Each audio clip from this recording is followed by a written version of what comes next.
ఆంధ్రప్రదేశ్ రాష్ట్రంలో విధ్వంసం కావాలా అభివృద్ధి కావాలో ప్రజలే నిర్ణయించుకోవాలని విజయవాడ తూర్పు నియోజకవర్గ కూటమి అభ్యర్థి గద్దె రామ్మోహన్ ప్రజలకు పిలుపునిచ్చారు. అమరావతి రాజధానిగా ఉంటే మన పిల్లల భవిష్యత్తు బాగుంటుందని స్పష్టం చేశారు. నగరంలోని 13వ డివిజన్ కృష్ణానగర్ అంబేద్కర్ విగ్రహం వద్ద నుండి తూర్పు నియోజకవర్గం కూటమి అభ్యర్థి గద్దె రామ్మోహన్ ప్రజా దీవెన యాత్ర పేరిట ఎన్నికల ప్రచార కార్యక్రమాన్ని నిర్వహించారు. ఈ కార్యక్రమంలో ఎమ్మెల్యే గద్దె రామ్మోహన్, జనసేన నాయకులు అమ్మిశెట్టి వాసుతో పాటు తెలుగుదేశం, జనసేన, బీజేపీ నాయకులు, కార్యకర్తలు పెద్ద ఎత్తున పాదయాత్రలో పాల్గొన్నారు. పాదయాత్ర ద్వారా ప్రతి ఇంటికి వెళ్లి ప్రజల మద్దతు కోరారు. వచ్చే ఎన్నికలో సైకిల్ గుర్తుకు ఓటు వేసి కూటమి అభ్యర్థి గద్దె రామ్మోహన్కు ఓటు వేసి గెలిపించాలని ఓటర్లను అభ్యర్థించారు. అనంతరం గద్దె రామ్మోహన్ మాట్లాడుతూ ప్రతి ఒక్కరిని చైతన్యపరిచి మే 13న జరిగే అసెంబ్లీ ఎన్నికల్లో కూటమికి ఓటు వేసేలా సిద్ధం చేస్తున్నామని చెప్పారు. రాష్ట్రంలో విధ్వంసం కావాలా అభివృద్ధి కావాలో ప్రజలు నిర్ణయించుకోవాలన్నారు.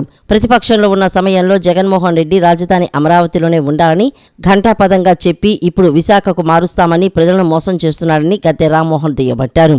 5 ఏళ్లు రాష్ట్రాన్ని అప్పులపాలు చేసి విధ్వంసం సృష్టించి రాజధాని మారుస్తామని చెబుతున్న వైసీపీ పార్టీకి ఓటు అనే ఆయుధం ద్వారా బుద్ధి చెప్పాల్సిన అవసరం ఉందన్నారు.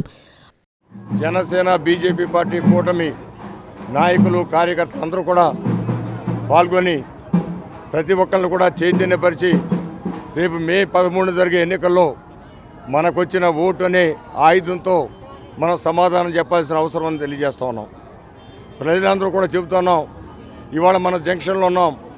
ఒక పక్కకి వెళ్తే విధ్వంసం, మరో పక్కకి వెళ్తే వికాసం, అభివృద్ధి. ఈ రెండులో మీకు ఏది కావాలి?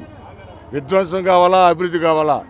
ఇంకొక దారి విజయవాడ నగరం, అమరావతికి అత్యంత సమీపంలో విజయవాడ నగరం రాజధానిగా అమరావతి నగరం అభివృద్ధి చేస్తున్న సందర్భంలో ఈ ముఖ్యమంత్రి జగన్మోహన్ రెడ్డి ప్రతిపక్షంలో ఉండగా అమరావతిని విజయవాడ రాజధాని సమర్థిస్తున్నామని చెప్పి అనేకమైన మౌలిక సదుపాయాలు ఏర్పాటు చేసిన తర్వాత ఈరోజు ఇక్కడ నాకు రాజధాని వద్దు, విశాఖపట్నం లేదా ఇంకో ప్రాంతంలో కావాలని చెబుతున్న విధానానికి ఇవాళ విజయవాడ నగర ప్రజలందరూ కూడా ఆలోచన చేసి వచ్చిన రాజధాని తీసేస్తూ ఉంటే మీ యొక్క యుద్ధం చేయాల్సిన అవసరం ఉంది.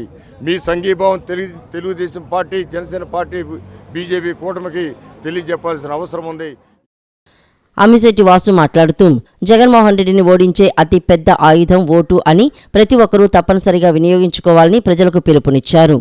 కులాలకి, మతాలకి, పార్టీలకు అతీతంగా ఎవరు వెళ్ళినా కానీ ఆయన సాయం చేస్తూ ఉన్నాడు.